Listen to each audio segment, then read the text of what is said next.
Naravno, ne treba puno teoretski obrazlagati činjenicu koja je više nego očigledna. Da sport izaziva veliko interesovanje, veliku gledanost, velike strasti i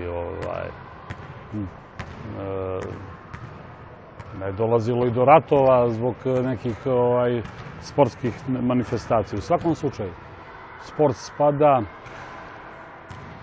nije produktivna delatnost.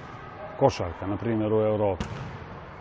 Ali za njom država ima drugu neku vrstu potrebe, kao za zdravstvom, kao za kulturom, kao za školstvom.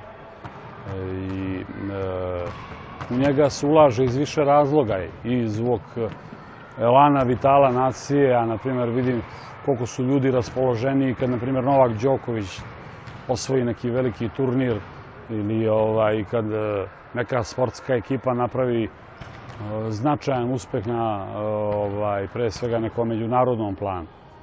A s druge strane, sigurno da ne kažeš se džabe reprezentacija jedne zemlje. Ona zemlju predstavlja i na neki način predstavlja i karakter, snagu te zemlje, njen dignitet i u toj nekoj utakmici onome ko ume da gleda, često puta su jasne mnogo šire stvari, a ne samo ono šta se na sportskom terenu dešava.